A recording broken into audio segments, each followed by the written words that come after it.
Okie dokie, let's see. Are we live here? Are we streaming? See if we can do a little better job than what we did last time. Looks like YouTube is just getting started. All right. Supposedly we're live on YouTube and Twitch, so let's give this another try. Get back to OBS here, just so I keep an eye on things. Okay, so we're back for my second attempt at, or I guess my second live stream. We have some goals for today. The last one went a little bit probably too long and with a little too much yapping and not enough recreational programming, but that's to be expected. Um, One of the goals for today is to say less ums and likes and other filler words. So that's a big goal. We're probably not going to achieve any improvement there, but we're going to keep it as a goal. We're going to try. What we're working on is a programming language framework and a programming language to go along with that. It's a toy programming language. It's in Python. This is our second stream related to that topic. And the first stream, what we ended up covering is a bunch of stuff on how computers work. How are things processed at the lowest level, at the level of the CPU, at the hardware level? We didn't get into too much detail, and maybe in the future we'll have more streams. You could, oh, there we go, with the ums and us in the future, maybe we'll do more of those streams, and you can look at the previous video that's on YouTube that covered that topic. I would say not very well, with lots of ums and ahs and pauses and other considerations, but it's up there. I did my best for that one, and we'll try to continue improving here. But for today, what we're going to focus on is actually get into a little bit of the theory of how programming languages are built, and then we're going to talk about a little bit and also start hopefully working on the first part of the pieces that are needed to build a programming language implementation, and that would be the tokenizer or the lexer. And before we get into what that specific part is, we can just talk about, I guess, programming languages in general and the different pieces at a high level that are needed, and then we can start getting into the specifics of that piece, which is the tokenization of the text. So we have a little bit of a just a couple of notes here, as you can see on the screen. Should probably do maybe a little better job preparing this, but at the same time, if I over prepare them, then uh, yeah, I don't know. I feel like I might actually go on more tangents. So you're on this journey with me, and by you I mean nobody here watching. If somebody in the future ever stumbles across this video 5 years from now on YouTube randomly, I guess that's the we, the royal we. But I'm just going to pretend like we have an audience and continue this because it seems like a fun thing to do. So, parts of programming languages or programming language implementations. And I guess the first thing that maybe you want to cover is that a programming language is different than a programming language implementation, right? And some of these things can get pedantic, but a lot of this is something that, to a very detailed degree, has been studied in computer science, is a whole science that's actually deals with a very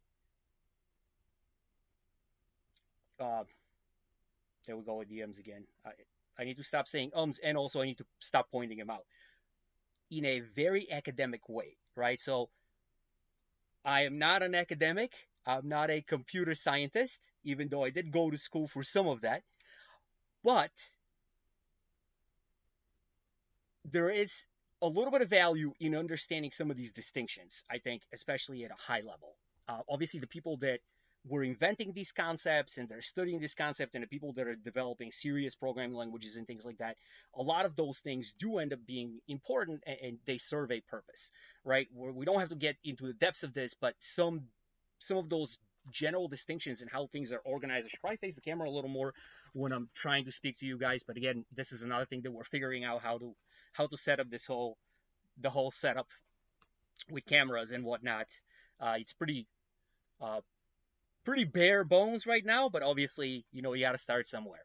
So, programming languages, right? A programming language defines a specific way for you to be able to write computer programs, meaning that it defines a specific syntax. It defines a language. That's why we call them programming languages, because it really defines a language. And a language has, in the same way, this goes for natural languages as well. And this is the part that in the first stream slash video, I started talking about a little bit how there was a big intersection between linguistics and actual computer programming languages, especially when these things were being defined and people were figuring out how can this work, because there's obviously a million ways you can approach anything like this.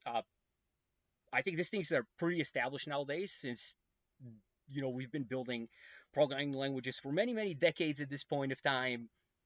So there's some uh, there's some computing practices, but a lot of these, the basis and the best practices and approaches to do these kinds of things are established, right? So the programming languages, it's a theoretical definition of how you can define computer programs. What is the actual structure of the language that you're going to use? And again, just like in real languages, there's a sentence structure and a dictionary, right? There's like words that you need to learn in a language, and the words have to go into specific places in those words to have the correct meaning, and that's part of learning a real language.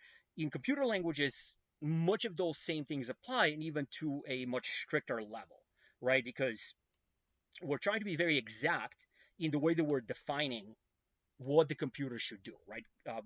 Again, referring to the first video, I'm going to try not to recap too much of that because I put it out there already. And again, not in the greatest form, and maybe I'll redo it at some point in time, but not worth redoing here, I don't think. But the idea is that computers only are able to perform very simple operations one at a time. And in order to do anything complex, they need to perform a lot of these operations sequentially and in parallel and everything else, and move a bunch of stuff in memory, yada yada yada, referred to the first video. But in essence, in order to make anything that's even uh, semi-usable, quite the orchestration needs to happen on the computer, because the computer, the CPU, the unit that executes things in the computer, can only perform very basic operations, mathematical and logical operations, and everything else is based off of that, like those tiny little operations, right? So the idea behind having a programming language that is a higher level programming language, and you can again refer to the first video to learn about machine code and how CPUs actually execute code, and assemblers, because they're a slightly different concept. They're kind of the first evolution of how can we solve this problem of we want to define more complex problems and have the computer solve it, but that it's it becomes a much more difficult task when you need to focus on what the computer also needs to do. So higher level programming languages are a way where we're attempting to solve those problems, or rather be able to focus on the problem, and the language is expressive enough that it doesn't make us spend a ton of time thinking about the language, or the thing that we're trying to tell the computer to do, and more about the problem, right? And this is all a spectrum, right? This is a very big generalization. There's plenty of time where you're very much so concerned with what's going on in the computer, depending on the kind of software writing or the piece of the specific portion of a program that you're writing or something like this, right? So, yeah, none of these are exact, so to speak. However, the general idea is that these programming languages can give you a little bit of separation from how the computer hardware actually works, and allow your brain to focus a little bit more on solving the problem, and thinking more algorithmically and writing out algorithms, as opposed to worrying about at all time where things are in memory and things like that. Those details get abstracted away. And this idea about abstraction is something that's going to pop up over and over, because this is the cornerstone of computing and modern software and everything else is abstraction, and that's a good thing and a bad thing, and all of those things together. And it also deserves its own probably multi-series yapping episodes about abstractions and software engineering and those things. And today is not the day. Today we're talking about programming languages, and this idea of, right now, the difference between the programming language definition. You can think of that just like in many other engineering disciplines, right? You have a standard. You have standards that define how something should function. What the tolerances are, if we're talking mechanical engineering or electrical engineering, or really in a lot of uh, in a lot of engineering or applied sciences or anything like this, you have something, a specification, a standard, something that defines how something should operate, and then you actually go and you make the actual thing, right? Like there is some specification for, let's say, pipes for plumbing, but somebody is manufacturing actual pipes based on that specification, for example. I don't know if this is a good example or not, but this is an example in the real world, I suppose. Programming languages are just like anything else that humans do, are a similar thing. A programming language, really at its core, is the specification, right? It's a way to describe, like I said, the rules of the language, much how natural languages have rules, and like we said, dictionaries and everything else. How are things structured? And then additional, uh, potentially, the specification can also talk about specific technical uh, challenges, or things that need to be solved, and in the way that they would be solved, right? All of those things can become part of the specification, but not necessarily, right? So if you have any familiarity with programming, you've probably heard about how, for example, the C language is a very powerful language. It's an older language. It's beloved but also feared. And one of the things that you've probably heard about the C language is how there is a lot of undefined behaviors. So what does that mean? It means that there are things that you can do in the language that you can express with the actual C language that are not defined in the standard, the specification for the C language, right? So it's up to the compiler implementation, the implementation of the language, of what the behavior will be there, right? And you've probably heard similar things about C++ and other languages that have multiple implementations. So, excuse me, as the, okay, resetting. So C language, undefined behaviors, right? Like you have different compilers. You have Clang, you have GCC, many others, right? The Turbo C and Borland C from back in the day. There are certain things that are not defined in the standard, but they need to be solved. There's something that the compiler needs to make a decision on how to implement, or the compiler developers, I suppose, need to make a decision on how to implement what the compiler should do when certain is expressed in the language and it's not covered by the standard. And those are the undefined behaviors because they end up being compiler dependent, right? So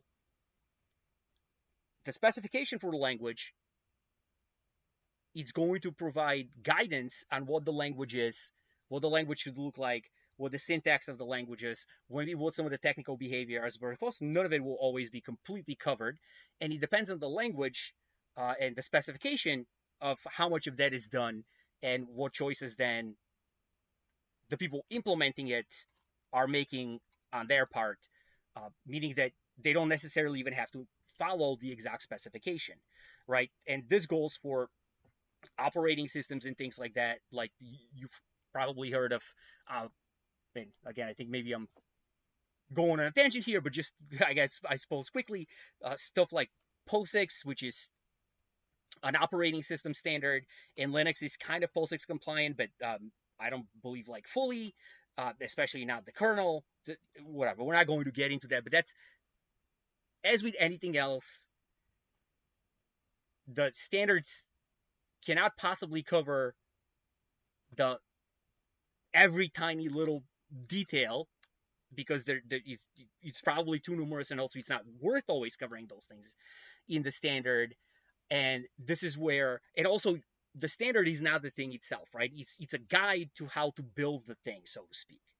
So this is what a programming language implementation is, right? So the GCC compiler is in a GCC lib, the the GCC standard C library are implementations of the C language alongside with a standard library for the C language, but that's a different implementation than, for example, whatever the standard library is in MSVC right? Which MSVC is the Microsoft Visual Studio compiler or something like this, for Windows.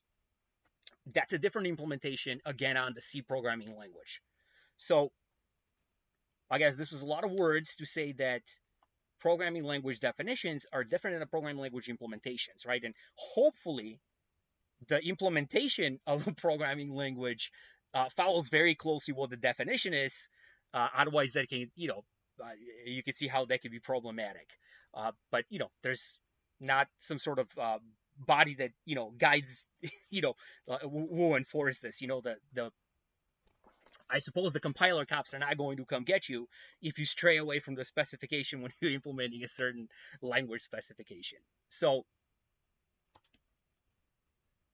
this covers the sort of the first aspect that I wanted to mention. So now let's talk about a little bit of compiler, or not compiler, programming language implementation theory, right? Like, these are some of the things that there's many ways to accomplish, obviously, the implementation of something like this. So I'm going to go over sort of the general established path that is very common now. And of course, for every one of these high level things, it breaks down into multitudes of other decisions and choices that need to be made. But for right now, we're just going to look at it at a high level, and we're going to look at sort of a very, very simplified view on where we've landed. And we, I mean, like, as in like the human species, so to speak, over the decades and decades of programming language development that has taken place. And there's many different paths that we've been taken, but this is where we are about now. And either way, this is a good place to start to build an understanding on the subject. And of course, I'm making the assumption that you don't already have much greater understanding than me, which wouldn't be very hard, right? Because I am not a programming language developer. So let's take a look then at the general pieces or components that are needed for a programming language implementation. So let's start with what a language program starts with, or a computer program written in a specific language started with, and that's some text, right? It starts with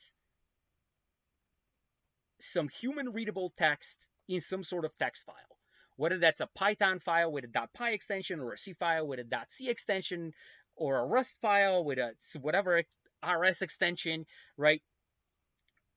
It's a text file with a bunch of words that are human readable, right? And the reason why that is I think it's obvious, but we're just going to state it anyways, that programming languages are for humans. There is no need for programming languages outside of the fact that humans are the ones that need to program the computer. The computer itself, as we discussed in the first video, operates in a very specific way where it's just it's repeatedly performing multiple simple operations on a bunch of numbers. And that's all we can do. We can just move around numbers and perform operations on them. And everything that happens on the computer happens in machine language, in whatever is native to that specific processing unit and how it's built. So the programming languages, and the whole concept of programming languages only exists for the humans to be better able to interface with computers with, right? It only exists so that humans can define in a way that is easier for them the problem that they want the computer to solve, the algorithm that they want the computer to execute, right? So that's obviously, I mean, I think it should be pretty obvious, but I think it's critical to state that all of these programming languages that exist, and there's many different programming language paradigms. I'm sure you've heard of, or maybe you haven't, but either way, there's things like functional programming languages versus imperative programming languages. There's programming languages that have automatic memory management, and they manage the memory allocations and all of those things for you, versus more system-oriented programming languages that give you a lot more control of how you allocate memory. There is different approaches on how you structure the code. There's object-oriented languages and many other programming styles and different approaches to building and writing computer software programs that different languages implement, and many of them implement many of these different paradigms. But all of those are just tools for humans. They are, at least by design, whether they accomplish that or not is not something that we're going to discuss in this video. That's a whole another rabbit hole that we can go down on, is the effectiveness of some of these paradigms and approaches and so on. But again, something left for a different video. But at least theoretically, the idea why they exist and the reason why we've implemented them is so that they assist the human in their interaction with the computer, with their ability to better, more efficiently, or more easily, or less error prone, accomplish what they're trying to do, which is express some algorithm in a way that the computer can actually execute, right? So this is why we start with, generally, we start with a text file with a bunch of text in it, right? There's been other attempts at expressing things visually.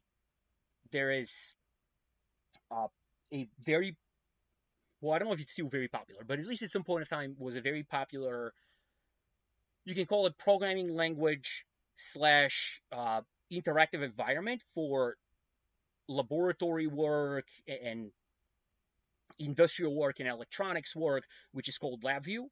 And that allowed you to write programs, but in a visual way, where you laid out all your components and you build visual graphs with little icons, and you can zoom in into folders of components and make subcomponents and so on and define all of those things. However, most of those purely visual attempts where you know where some where we've attempted to eliminate the need for writing text has largely, outside of like edge cases, not been very successful, right? And no code, I'm sure this is something that was popular for quite a few years now, that this idea of no code solutions where they allow you to kind of, in some sort of visual way, choose different components and direct the flow between them and create essentially an algorithm, right? It's what you do with a programming language, but you're doing it visually. Nevertheless, what's happening behind the scenes is very similar to what would happen behind the scenes in any other programming language system.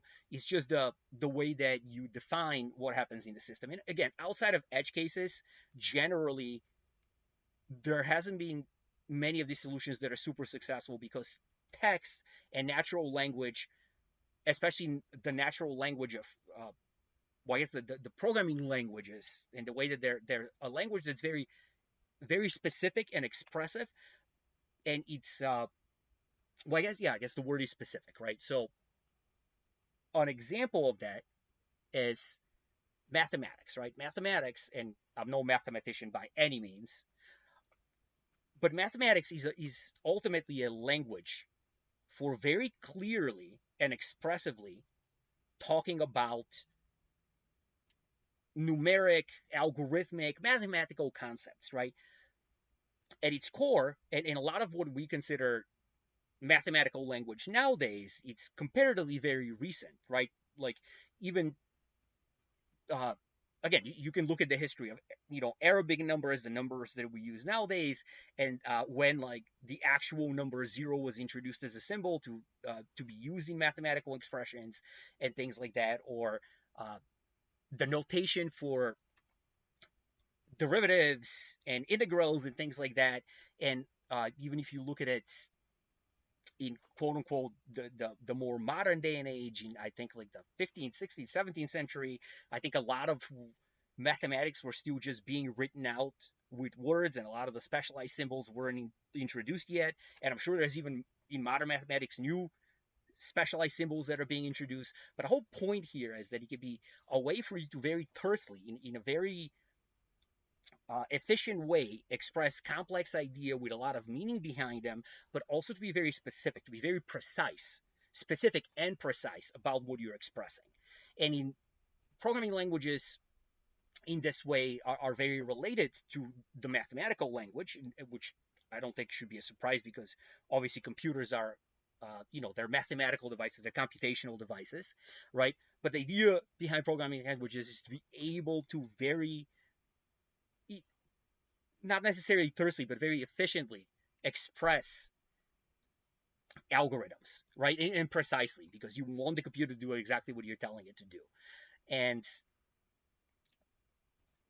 text format has proven so far, at least, to be pretty powerful for that.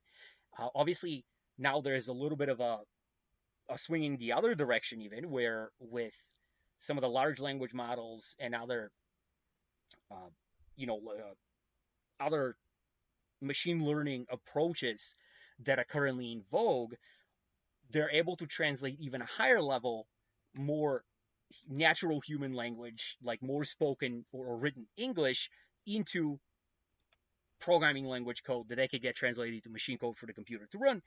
And of course, at least at this stage, there's sufficient issues there that programming languages are still the most powerful and best way for you to express those things. Uh,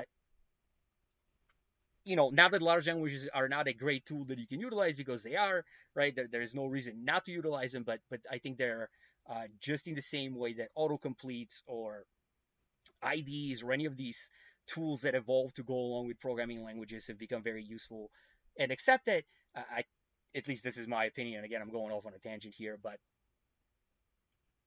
they're a super useful tool, but they're certainly not a replacement for programming languages or programmers. And I don't think, at least in my opinion, there will be anytime soon. But I could be wrong. Anyway, uh, recovering from my tangent here and getting back to programming languages, we start with text. That text has a very specific structure and very specific set of words and rules and things like this. And this is part of the definition of what a programming language is. And the reason that is that because so far that has been the most direct and most expressive way for us to provide programming for the computers. So the first piece that we have here is our text file. And that text file has some sort of text in it. And let's say that it says something like this. And we're not going to worry about syntax here, but in this case, this is the C way of declaring an integer variable that's equal to 1. Again, this is not important, but the point here is that we start with a text file. And I guess we'll say here text.c. I don't think this is a valid C file. Maybe this would compile. I'm not sure. Again, that's not important. The point here is that something needs to process this text file into machine language, right? Ultimately, this will get executed on the central processing unit and refer to the previous video for more details on this, right? But the CPU is looking for a bunch of numbers in that tell it what to do, right? So we have numbers in, and this is certainly not numbers, right? Like it's text. So there needs to be something that happens in between there to convert our program, our text file, in this very specific language, right? With those rules and everything else in there, to machine code, to a bunch of numbers, series of numbers that the CPU can execute. There's a bunch of other nonsense there that has to do with where those numbers are placed in memory and how those numbers are loaded, and also where is the data that you need to store there, like text strings or other numbers that constants in the file and so on. So this could get much more complicated than, just the machine instructions that the CPU needs to execute. But we're just going to, start lightly and talk broadly about this. At some point in time, maybe we can expand even further. But we need to be able to convert this text file, this very specific text file, to something that the CPU can execute. And this is what a programming language implementation does for us. It's a program that can take this file, it can do some sort of magical stuff in this box, and it spits out those magical numbers that the CPU can execute. This program can be a compiler, or it can be interpreter, or it can be something that's kind of in between. And let's speak. Okay, reset. What is a compiler, right? Like, if the magical program, this magical box that spits out numbers, is a compiler, that has a specific meaning.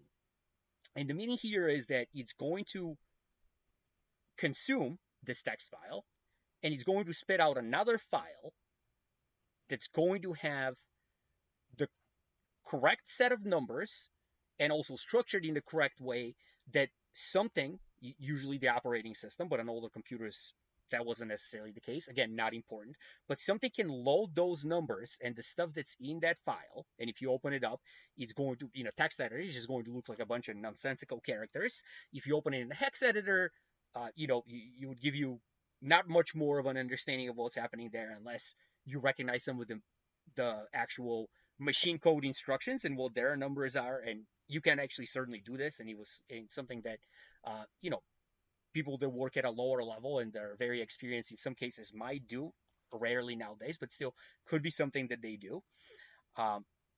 And it spits out this file. This file now has all of the instructions and data, and it's structured in the correct way so that it can be loaded in memory. And when it's loaded in memory, then the CPU can begin executing those instructions. Again, that's an oversimplification as well, because at least on modern computers, the operating system never relinquishes complete control of the computer. But let's pretend that it's still like 1979 and you have computers that execute code without the operating system essentially interfering almost at all, right? And if you've ever wondered about Microsoft DOS or DOS in general as an operating system and how, well, why PC computers were so popular with people that, at least in the, going off on another tangent here. Early on, there was many different architectures and many different computers that are competing for the market. Somehow the IBM PC ended up winning, and I think that one of the big reasons why they won, as opposed to, for example, Apple winning or something like this, because they were a big player at that time as well, is that the PC kept a lot of the freedom of being able to do almost anything you wanted to do without the operating system interfering.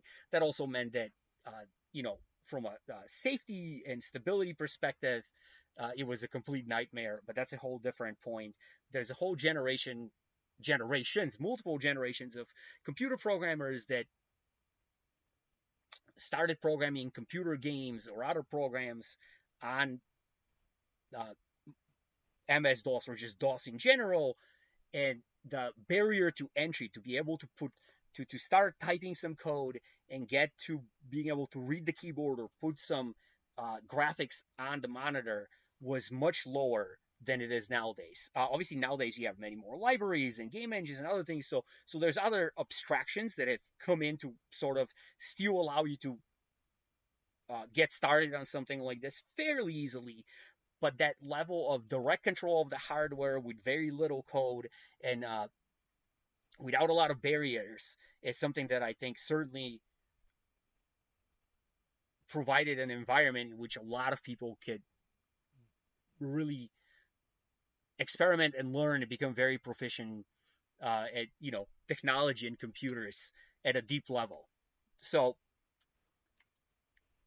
regressing again from another one of my tangents, the code gets loaded, something magically loads the code, might be the operating system, might be you manually, might be the firmware.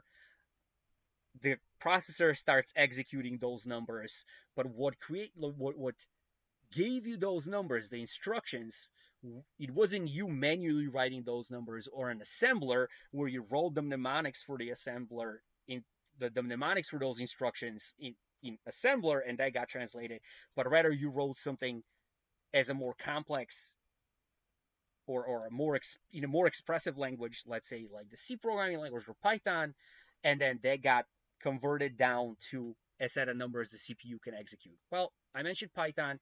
Python is not a compiler, right? So I suppose we should say uh, we'll split this in two, and on the one side we'll say that we have a compiler. I probably misspelled that. I did. Okay, well that doesn't matter. Interpreter, right? So what is an interpreter? An interpreter is another approach to execute some sort of code that's written in a higher level language take a text file with a bunch of semi human readable words, right, and then have the computer execute it. So this approach is slightly different because unlike the compiler, you're not directly creating another file with all of the instructions and everything that's already in a machine readable format and directly in machine code that the computer can execute, but rather the interpreter stays running in memory and itself is consuming the text file with the program that you've written in whatever that language is, for example in Python, and then it is choosing to execute different pieces of itself of the program of the interpreter program that are going to do the thing that you're trying to do, right? So if you ask the interpreter to print something, it's going to execute some code that's going to be the machine code that's needed to print something on the screen, right? And this gets a little bit more complicated, but we won't really start like talking about that. There's well, I guess we'll talk about it a little bit, right? So I said that it could be something that's in between an interpreter and a compiler.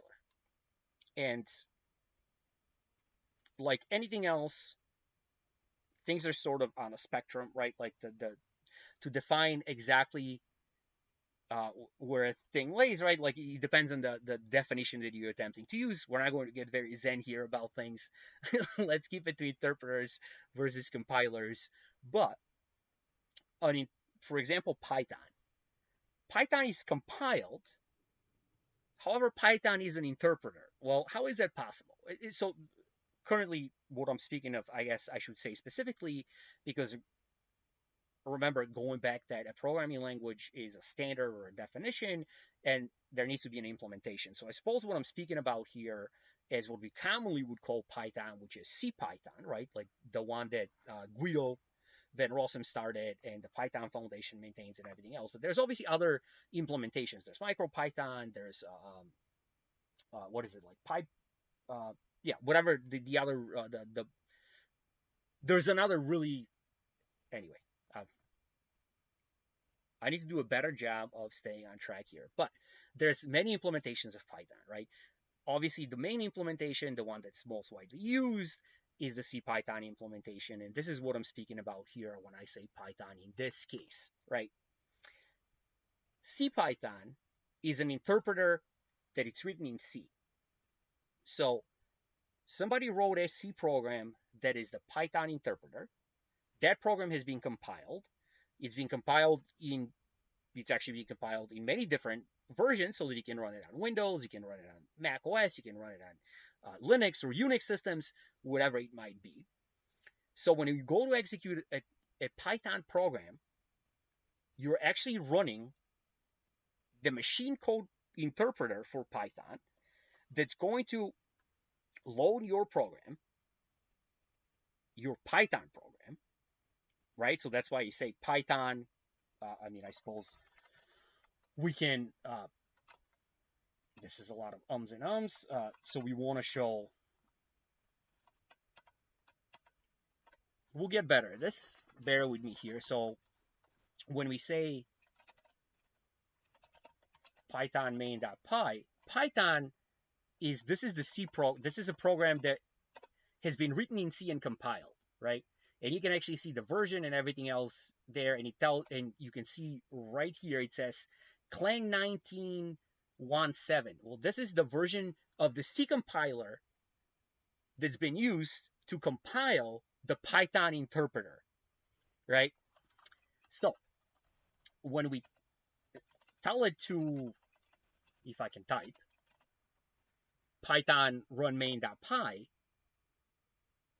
and this is in the Python interpreter. I mind you, this is our interpreter. So I guess things are getting a little too meta, but don't pay attention to this. Now the Python interpreter is running, and it's running our program, right? And our program is in Python. This is our program that it's running. There's obviously not a lot in there because it's really importing other stuff from other modules, but that's not important, right? So this is the Python program, and the Python interpreter is loading our Python file, and then it, based on the text that's in that file, it's deciding what to do and executes different portions of itself that are actually in machine code now, right? So when we say Python and we say print hello there, well, apparently I cannot type. It prints hello there. Well, some machine code got executed, and that machine code is within the Python executable that we ran, right? So this is what gives us this REPL that gives us this live interpreter where we can give it something, and then the interpreter can actually like interpret that and execute the appropriate machine code to do what we asked it to do. So the reason why Python is kind of in between a compiler and an interpreter, or it's both, is that it's not going to attempt to interpret this print statement directly. What it actually does is it compiles it down to bytecode, right? So it still compiles it down to a bunch of numbers. However, those numbers are not directly mapped to, they're not something that the CPU, like currently I'm running this on a MacBook, and this is not something that the CPU, that's the M something CPU that's in this MacBook can actually execute, right? This is bytecode that the Python interpreter knows how to execute, because the way that the Python, this specific Python interpreter works is that it has a compiler that compiles down to Python bytecode. So that's a specific bytecode that actually is something that the Python virtual machine can run, right? And a virtual machine is exactly what it sounds like. And you can refer to the first video where we talk about a little bit more about virtual machines. And also at some point in time, we're going to talk about virtual machines on stream, I'm sure, because I have an implementation of a virtual machine in Python already written as a fun project that I've done. So we might make modifications to this and talk about it. So I think this video is already getting pretty lengthy, but let's get back to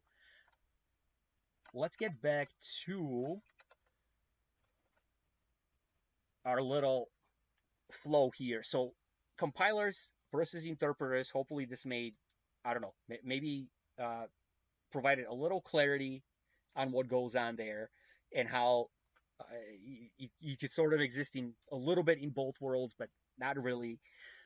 So whether you have a compiler or an interpreter, you still need to somehow translate this text into something that can be executed as machine code, right? Ultimately, the CPU only executes machine code. And the first step, and again, this is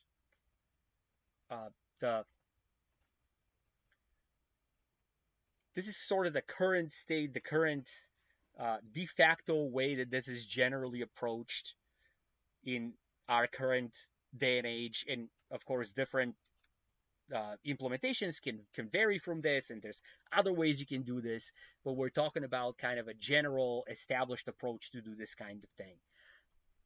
The first step is generally called lexing or tokenization, right? And this step only deals with taking the text and splitting it into other text chunks with a little bit of other information about the text chunks, the metadata, and we'll talk more about lexing, I think, today. But let's just go over it at a high level. It attempts to take a bunch of text and convert it into separate words, right? So uh, Python, let's program example. Oh boy, there we go again. The robot's asking if I'm a robot. I'm not. Okay, so we'll take this, right? And I think we can paste it here, right? So what lexing deals with is it's going to try to take this text and split it into other pieces of text that would have a little more information and meaning to the next steps in the process. So you would do something like this, right? Let's say it starts here, it sees this num5, right? And it's going to take this piece and it's going to add some additional information there.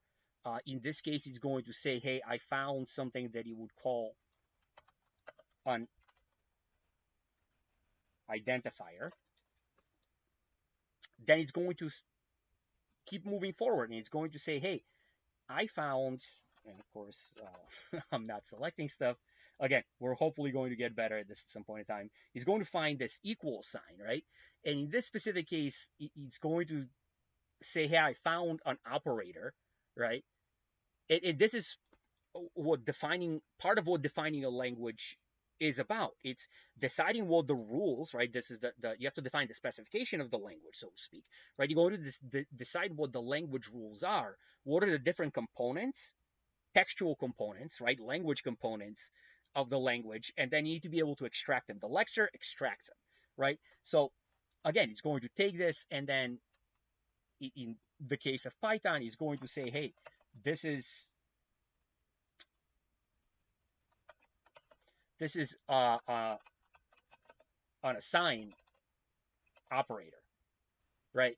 And again, how does it know that? Well, by definition, the Lexer, it's a program or a part of a program whose job is to implement those decisions that were made when the language was designed, right? And when the language was designed, it was decided that when it encounters this equal operator, at least in most cases, depending on what happened before or after it, it's going to be an assigned statement. Now, the first step in lexing, the only thing that we're interested in is we're not attempting to understand deeply what the programmer is attempting to tell the computer, right? Or how to translate things to machine code or anything like this. We're just trying to split the text up into these different little pieces. That's all that's doing. That's why it's called tokenization, because it's going to take some stream of text and it's going to try to find some logical boundaries within that text to split that text into pieces where each one of those pieces has some meaning that can then later be combined with the pieces around it to interpret it into some more complex structure. So,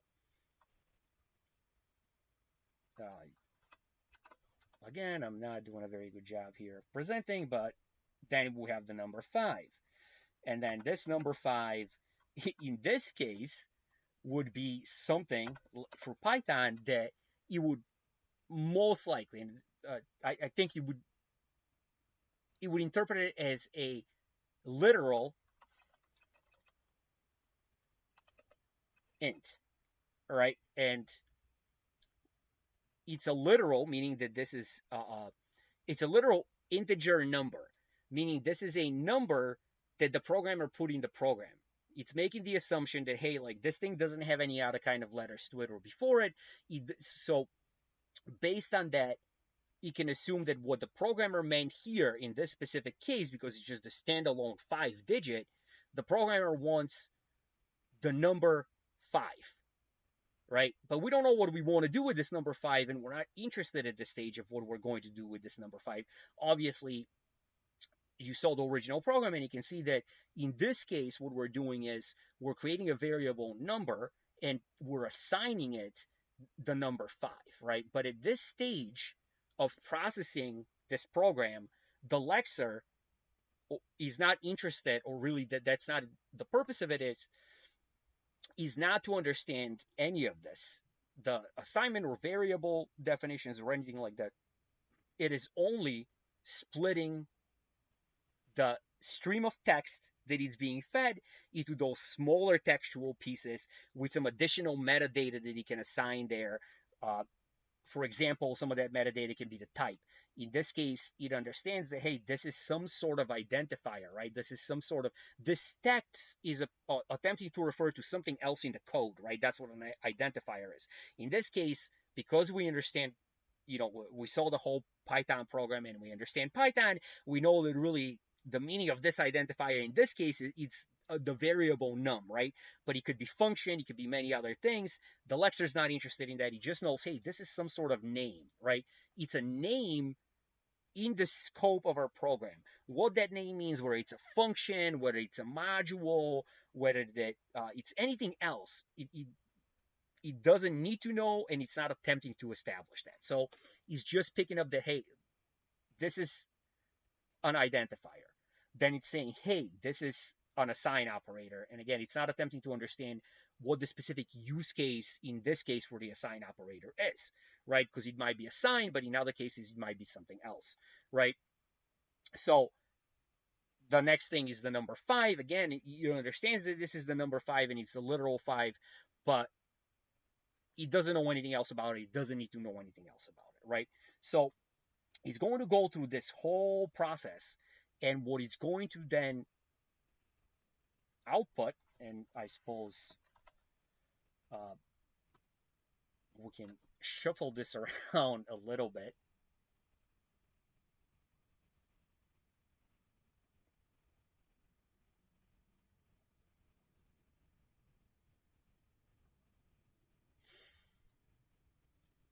So we have text in the Lexer, and out of the Lexer come out tokens,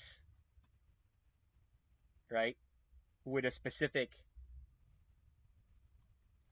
some sort of specific metadata associated with them, right? So in this case, we have, let's say, name num or value or whatever you want to call it. Let's call it key is num, right? And then we're going to say that the type of it is identifier. And I'm running out of space here, but you get the point. Hopefully, maybe you don't, but we'll see if anybody even watches this. So it's not important. Here, similarly, it's going to spit out the key, or maybe we'll call it, I don't know, in this case, maybe it's something else, like maybe it's like symbol. The symbol is equals, and the type is operator, right? And it will do this for all of these different pieces. It will do this for the spectoral equals 1, and then for this if statement, and then again, it's going to find num here, and then it's going to find this kind of compound operation, and then this is another literal 0, and it's going to continue until it decomposes the whole program into these different pieces. And you can see this here possibly in our, not if I do this. Okay, so this is our interpreter, our programming language framework and programming language and interpreter that we're working on. And so far, we're able to kind of define some statements and expressions and different things. But if we type 1 plus 1, or let's say something 2, right, you're going to see that it finds 3 tokens. The token string, the first token that he found was 1. The token type is integer literal. Then he found another token, which is the string of that token was this plus. Obviously, the token type was plus, right? Because it's not making, like, the plus, depending on where it appears in the expression, could potentially have different meanings. For example, in C, something like this, you have a variable I, and then plus plus is valid syntax, right? Or even in C, this is also valid syntax, because you can you can have it pre-increment or post-increment. We're not going to get into that, but the point is that you can have two pluses and an I, right? And when the Lexer sees these pluses, it's not going to make an assumption. Well, actually, depending on how the Lexer is implemented, it could potentially like attempt to understand that these two pluses have a different meaning than, and maybe the C Lexer maybe does this or not, than actually the plus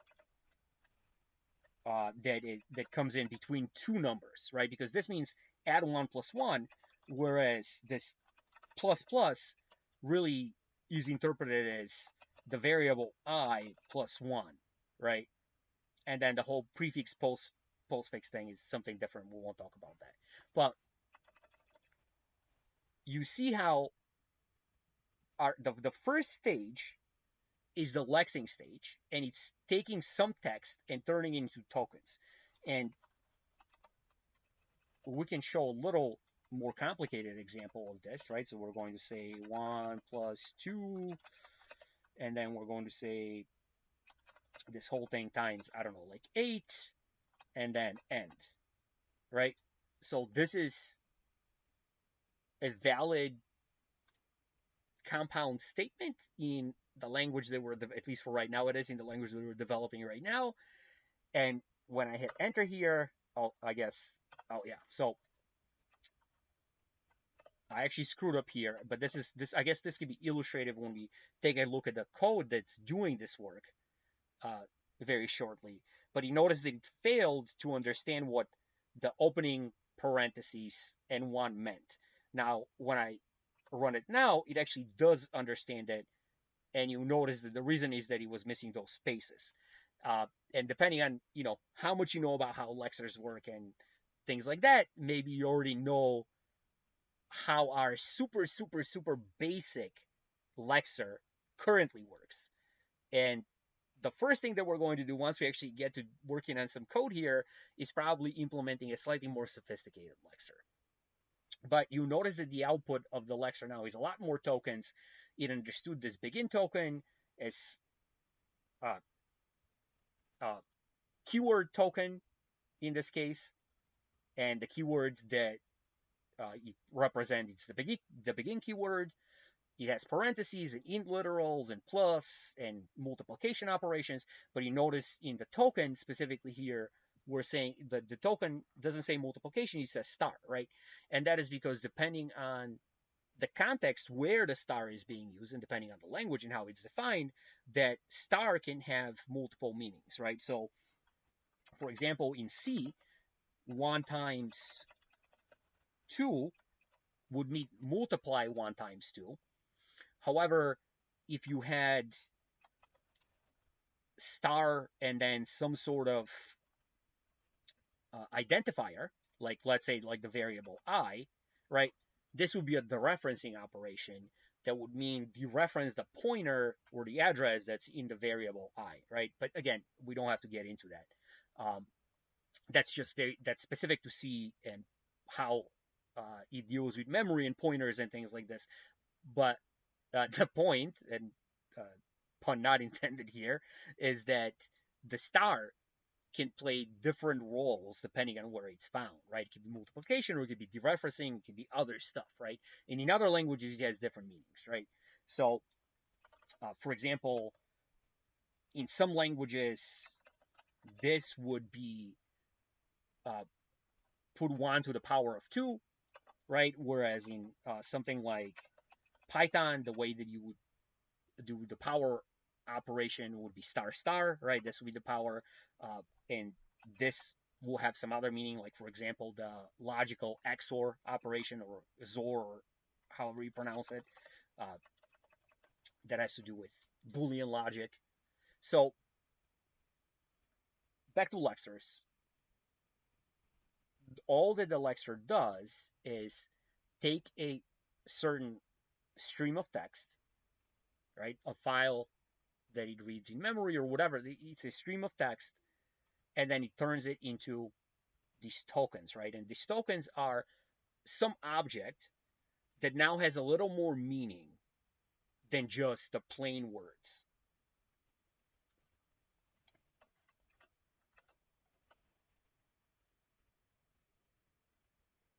So,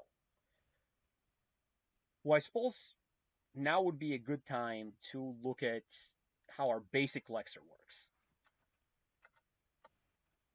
And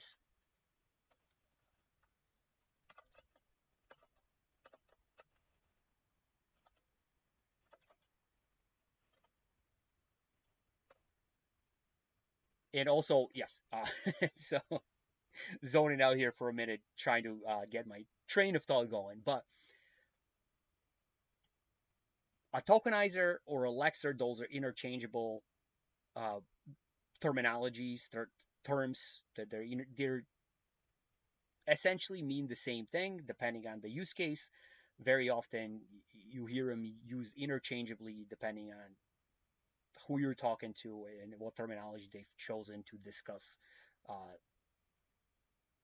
a specific language.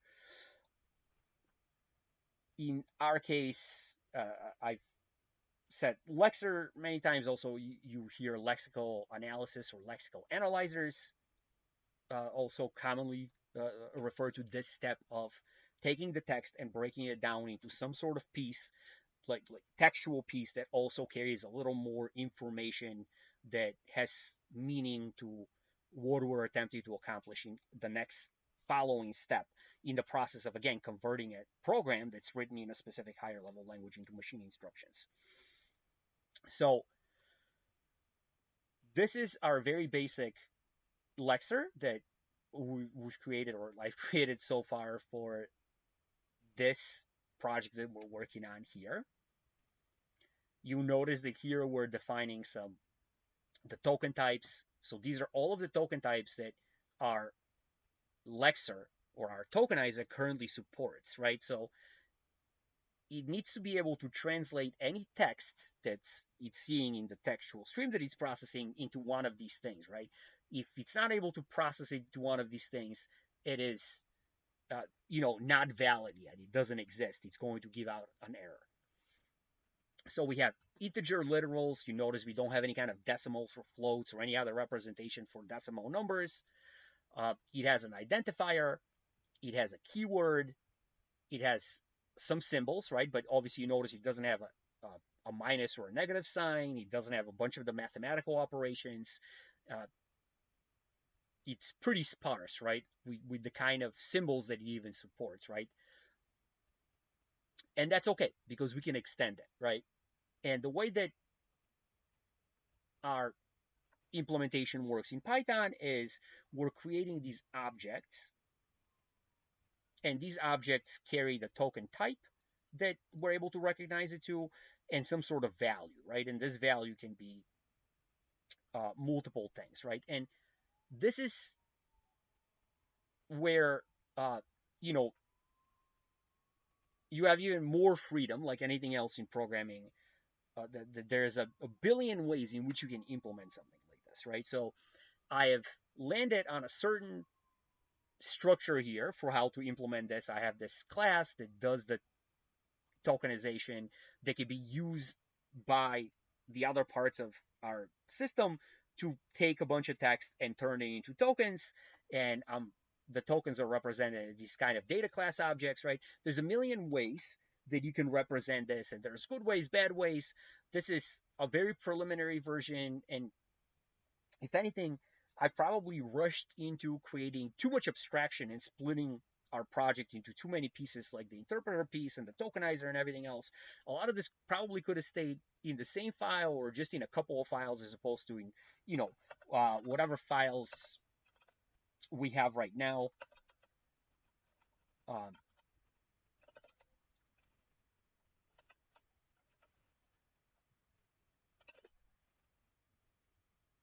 I suppose not important. We don't need to overview the project currently, but I kind of rushed ahead because this is something that I was writing by myself as a toy before I really got set on this. Like, we're going to stream this uh, thing, and often when you are building stuff, a lot of the fun is in just experimenting with different ideas and playing with different ideas. When you're working professionally, for example, it's probably a better idea to be a little more reserved on when you introduce abstraction and how you introduce abstractions, because ultimately they also come at a cost. While they're able to wrap complexity, so what does an abstraction mean? It means that you can take a set of operations or ideas and condense them down to one operation or an idea, right? And this is something that, again, I suppose it's not something that we can cover in this stream because I'm already way over the time that I have allotted myself for the stream, and I haven't covered anything near to what the goal of the stream was, but that's okay. We'll just keep working at this and hopefully get somewhere. But the point is, anyway, I guess this is speaking to the people that know a little bit more about programming and programming languages and understand what I mean by abstraction and abstractions. And it just seemed like something that was worth mentioning here while we're starting to look at the code, that abstractions are the most useful tool in computer programming and in computer science, but also can be the biggest foot gun. And we'll leave it at that. We'll talk specifically here. This is uh, an abstraction that's far from ideal for what we're trying to accomplish, but we've landed on it and we're going to go with it. And it's simple enough here, and we haven't split up these pieces so much so that we have to jump between a ton of files, right? We're going to try to keep the code a little closer to each other so that it's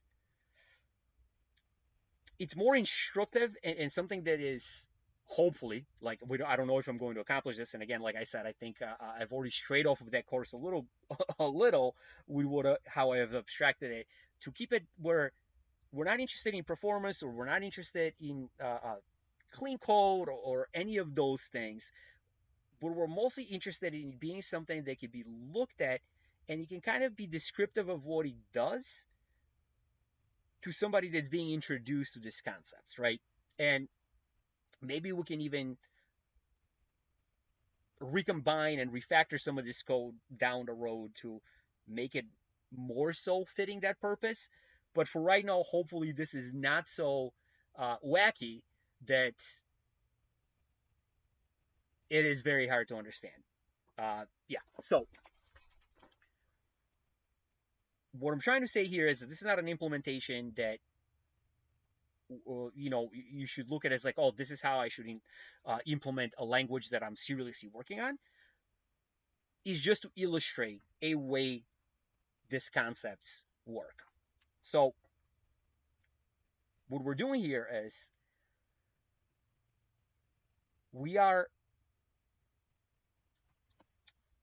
taking the text that we have for a program. In our case, it's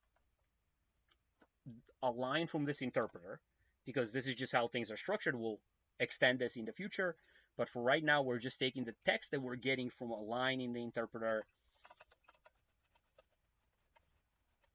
We're going to do our 1 plus 1 end here, right? And we're splitting it into tokens. So the way that this is accomplished, and this is what you saw with the error that I introduced a little bit earlier, not intentionally, but fits what we're going to speak about here, is that currently the way that this tokenizer works is super naive, right? It's going to take all of the text. So let's say the text is begin 1 plus, I can't type apparently. So this is the text, right? Our little example text, and it has these words, right? It has the word begin, it has 1, it has plus, it has 1, it has end, right?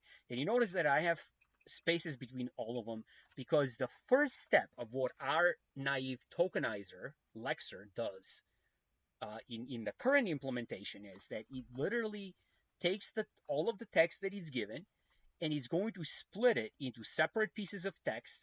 So if the text this is the full text that it sees, right? Our tokenizer, the first thing that it's going to do, it's going to split it on these spaces. It's going to look for white spaces, whether that's a tab or a space, doesn't matter. It's going to look for white spaces, and it's going to split it on the white spaces, and it's going to get rid of all white spaces. So if there was multiple spaces here, they're ignored, right? And you notice that this is actually common for most, I shouldn't say most, for a lot of programming languages, that uh, white space is not meaningful. Now, we're obviously programming in Python, and clearly these are all white spaces, as you can actually tell by my editor that's very clearly displaying this white spaces. And yes, it is tabs, non-existent spaces, yes, spaces over tabs, but they have a meaning, right? In Python, the white space, the indentation, has a meaning, right? This is how you describe different blocks. But in a lot of languages, they have other ways you describe blocks. For example, when you use curly brackets, same thing in JavaScript. Actually, a lot of languages have been influenced by C to use the C-like syntax, and that's very common across a ton of languages, Rust, whatever it might be, to not really take into account white space outside of as splitting certain tokens, right? So any additional white space is not meaningful. And our current implementation also operates like this, except that it's always expecting to have white spaces, right? So this is what we're going to end up with at first, right? This is the initial step is that we're going to split our text into this other substrings, and then we're going to take a look at those substrings, and this is what this coerce token function does. This coerce token function is going to take one of these substrings and attempt to understand if one of those substrings is one of the token types that we have, right? So if it sees the number 1, it's going to say, hey, like, this is a literal, it's a numeric literal, it's an integer numeric literal, so I'm going to create, and this is the if statement right here, and again, we're doing this in a very naive way, right? We're saying, here's the token string, I'm giving you a token string, tell me what kind of token type this token string is, right? So it's going to say, if this string that we're given is a numeric, and this is a Python function that just checks if a certain string can be interpreted as a numeric value, we're saying, okay, take this, take the token string, convert it into a Python integer, right? And then give it the type int literal, and then we're going to return at the bottom here, once we've decided what our token type is. In this case, it's an int literal, and what our value is, in this case, is the integer interpretation of the string that we were given, the token string, and we're going to return a Python object that carries those values, right? And later on, that Python object, or the series of these Python objects, is what we're going to use to then begin building other representations that eventually can get translated down to machine code. So, in the same exact way, when we want to know if, the begin keyword, right? We have this begin keyword that we're starting with in our text. Well, we're going to take a look at this keyword. We're going to say, hey, is it numeric? No, it's not numeric, right? So this already has set up rules for our language, right? Like, I'm beginning to say like and ums again. So pause, breathe, restructure my thinking. Okay, we have this begin word, but we also know that if something is a numeric, we would interpret it, right? We would say that this is, in this case, an int literal, right? If it's the number 1, the first thing that we do is we check if it's an int literal. If it is an int literal, we're going to say that it's an int literal, and we're going to not perform these other checks here, right? Which makes sense because we already discovered what this thing is, right? which already shows us that we have made a decision, and this is part of what defining a language is. These are some of the first step of defining a language, is that we cannot have identifiers that start that are numeric, right? In our case, actually, we could start with a numeric, right? We have not defined this anywhere, right? So it could be, we could have, uh, for example, one begin, right? So we could actually have a keyword that begins with one, but this is actually commonly not done, right? Because like our tokenizer is so simple and it's just making the assumption that there's always spaces between all of the separate tokens. But as you can tell, this is not a very good way to split things. And actually, we'll get back to this, but let's just finish up on the whole idea behind rules, right? So you, if you notice, majority of programming languages don't allow you to do things like this. You cannot name a variable starting with a number, right? Or very often, actually, you cannot even name a variable that starts with a symbol outside of a few like symbols. For example, in Python, we couldn't say that we have one I equals 10, right? Like this is not valid. Like if we attempted to run this file now, this would actually be interpreted as an error, right? And actually, I suppose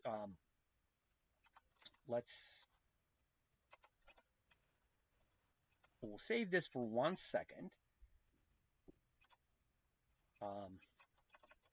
What do I want to do here?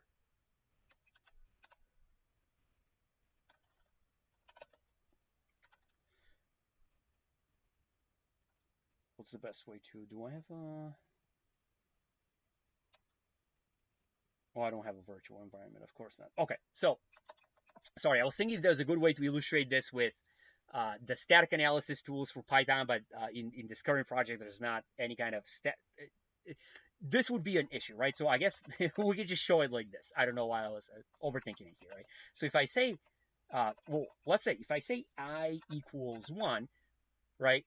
The Python interpreter sees that we want to declare a variable I with the number 1, right? So what the Python Lexer is doing first is discovering that there's this identifier I that we're referring to. So it's creating an identifier token I, and then later on it's realizing that we want to like treat that identifier as a variable because it sees that we're assigning something to it, and that happens at later stages, right? But if we try to create a variable called 1I, right, we're going to see that the Python interpreter will tell us, hey, syntax error. It's trying to interpret this as a decimal. When we say 1I, it's attempting to interpret that as a decimal number, right? And that's not acceptable. So if we said I1 on the other side, right, it's actually going to understand that we want this to be a variable with the name I1, right? So you can have identifiers in Python that have numbers in them, but those numbers cannot be at the beginning, right? Like it has to start with either a letter or one of the supported symbols. And there's not very many supported symbols that a variable can start with. I think underscore, and there might be another one that you can start with, but anyway, that's not important here, right? That's Python specific. But this is a decision that you have to make. This is a decision that you have to make as a language designer when you're designing your language, right? So in our case, we also, because of how we're implementing this, we cannot support a identifier that starts. Actually, we could support. Yes, we could support an identifier that starts with the number 1, right? Because we don't have any kind of explicit rule that is prohibiting us from doing this, right? And there's no technical limitations that are currently stopping us from doing this. However, in practice, in a lot of languages, to be more consistent and keep things simpler, and also because sometimes when you do have different kinds of Lexer implementations that are better than what we have here with this just splitting and white spaces, it actually doesn't make sense to, well, from a technical point of view. You could still make it work, but it's not as efficient, and it's just a bad idea to start identifiers with a digit or multiple digits, right? So, but in our case, we certainly couldn't have just the number one or some sort of, right, like in our language, this would not be valid, right? We couldn't have a variable that's 12312 that could be equal to something, right? This is already something that our lexer is prohibiting, because as soon as it recognizes something as a numeric value, you would say, okay, this is a number. This is an integer literal that we're dealing with here, not an identifier, right? And this is very common in majority of modern languages, I think, uh, would work in the same way. I'm sure there's some exception there where you can have variables that are numbers, maybe, but that would be like seemingly like a very bad idea, right? That would be pretty confusing. Is when I write 100, do I mean the number 100 or the variable 100, right? So like that doesn't seem like a good idea. Maybe there's a language out there that has a use case for it, but anyway, going back to this, if it's not a numeric literal, we can check if it's a keyword, right? But in order for it to be a keyword, it needs to be an identifier, right? So what is an identifier? Is a name of something, right? So like it's a symbol, it's a name in our program, right? Well, there's certain names that are reserved, that have a special meaning, right? So in the Python language, I cannot define a variable that's right, that's a variable that's named if, right? And the reason for that is that if is already reserved. It's a keyword, right? If is used as a keyword to signify when we have some sort of conditional statement that we're trying to make, right? And that's very common in languages. Languages need to have certain words that are reserved that the programmer can then use to define different pieces of the program, like loops, right? Like a for loop or a while loop or conditional logic, or you know other things where the names are reserved. You cannot, or for example, the class keyword in Python that allows you to define a class that can then be turned into an object or a class instance. So right now in our language that we're defining, we already have two reserved keywords, right? You cannot have a variable that has the name begin in all capital or the name end in all capital. Those have a special meaning in our language. The meaning in our language is for defining blocks of statements or compound statements. Again, we'll get into that later, but the point is that they're treated in a special way. They're a keyword. Not only are they an identifier, but they're an identifier with a special meaning. They're a keyword, and then the language will interpret them and do something special with them, right? So whenever we see them, we check, hey, if this is not a number, is it a valid identifier? And again, we're taking advantage of Python here because Python has a lot of these methods already internally. So we're making an assumption here that the rules for what can be an identifier, what string is a valid identifier in our case, are exactly the same as Python, because we're using this internal Python function is identifier to check if a string is a valid Python identifier, and then we're just making we've made the decision that that means it's a valid identifier to us, right? This is all to point out that, again, this is a very naive Lexer tokenizer that we've started with. But all of these things are things that we can control, and we can write our own code that looks at the text, the stream of text that we're feeding it, and actually chooses when to split and make a decision on what's a token and what's not a token. And you can have our own very special set of rules of what's an identifier. We don't have to use the Python identifier, right? So the next thing that we're going to do, and the idea was to get it started in this stream, but that's not going to happen because I yap way too much. But hopefully maybe some of this is useful. I don't know. And nobody's probably watching it, so who cares? We're going to take this very simple tokenizer, Lexer, and we're going to build one from scratch. And we're going to talk a little bit more on how to interpret. We're going to talk a little bit more on how to parse text and how to tokenize text and the different approaches. And we're going to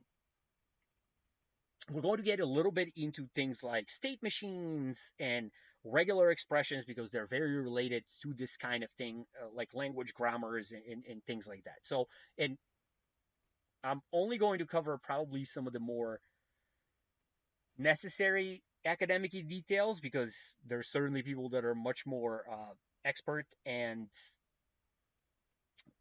a way better fit than me to be covering those aspects. But we'll get into the practical aspect of that and discuss it a little bit. And we're going to maybe even take just a second and take a peek. And actually, I'll add this to the description of this video when I put it on YouTube as well. But it's this other recreational project that I worked on a while ago. And this is a very incomplete and simple implementation of regular expressions, right? But I think it has enough in there to really show how they work and the components that are needed for you to make a regular expression parsing engine. And we can get into what regular expressions are and all of those things in the next stream. But I suppose like for the people that are interested, I'm going to just put this here. I call it Turtle Regex because it's, again, implemented fully in Python. And it's obviously because of that super slow. It's incomplete, again, so not something that you should be using in any kind of real use cases for regular expressions, but it is complete enough for you to be able to do quite a few regular expression-y kind of things. And the code, I think, is simple enough to be fairly understandable, and especially being Python. So all of these little projects are part of my series that I call How It's Made. Like after there was the TV show that showed like how different uh, human objects are made, like whether they're like some artisanal guy that's making cheese or like a giant factory that's making cars or whatever it might be, that were kind of like a fun thing back in the day. And I'm sure that kind of like continues on YouTube with people doing that stuff. So like, I guess like my inside joke with me that's not that funny, except to me, I suppose, is that, right, this is like the same thing but for software, right? Like these are these basic conceptual things that are very widely used in modern day computing everywhere. Uh, a lot of software engineers use these things as libraries and concepts and things like that, but we're not necessarily ever like digging into how they function. So this is my attempt for my own enjoyment, but also maybe hopefully uh, as a fun example for somebody else to look at of how those things work. And again, they're not meant to implement these things in any kind of appropriate way for real usage, but there should be enough there to give a much deeper understanding of how these things functions. And they're also a lot of fun to implement. And especially in Python, it's a ton of fun to implement these kinds of things because you can give yourself the freedom to not care about having a good implementation from the things that often matter for these kinds of things, like the actual performance or how like technically correct the implementation is, right? You could just get it to be like, okay, well, this is good enough to work and illustrate what it's doing, and I'm starting to understand what it is, and then you can incrementally make improvements to them as your understanding grows. And it's a great way to have fun if you're into this kind of thing and also learn about these concepts. Anyway, so this is the regex project, Turtle Regex, in my repo. I'll add it to the YouTube video, I suppose, and it has a parser. Um, it has it essentially takes regex subset of regex statements, I suppose, that you understand. It compiles them down to a state machine, and then it executes the state machine in some sort of text that you feed it, and it's able to then find these pieces of text. And it's missing things like backtracking that are kind of like critical to like modern regex. It's like super greedy in the way that it processes the text. But I think I went too far discussing this. These are all concepts that we'll get into when we start talking about how to implement like a custom Lexer for our specific use case, for our language. And actually maybe like the idea is to maybe make it even slightly more flexible. We're able to define multiple languages, and there's a little bit of issues with that because there are certain decisions that you make that can impact things on the language definition side, but those are all things that I suppose we're going to talk about next time. The important part is if you want to take a peek at a dumb implementation of a regex thing as something that's a good start into how uh, processing a bunch of text into tokens works, this is like an interesting place to start. We're going to start much more basic. You can also take a look at our Snake Toy language mess project, and if you take a look at the tokenizer, which is where in tokenizer.py, right? You're going to see all of the stuff that I was just showing on stream, right? And which is a much more simpler thing that deals with literally just splitting the string based on these spaces, right? And obviously, because of that, now we can finish off by going back to where we started, the error that we started, which was that when I wrote out an expression that had parentheses in it and I was missing the spaces between the 1 and the parentheses, we get an error, right? And even if we did this, 1 plus 1, we would get an error. And the reason is that we're depending on the spaces, on having white space between these things in order for our tokenizer to be able to split them into tokens. And actually, you notice here we have another error because we have a super naive implementation that if we have more than one space, we're still ending up with issues because we're attempting to interpret some of these white spaces as okay, reset, too many ums. We're attempting to interpret these white spaces as some sort of token as opposed to stripping them. So that's something else that's even missing from our very naive version of our implementation. So those are all things that we're going to attempt to address in our better implementation that we're going to start from scratch, quote unquote, still in Python. And I suppose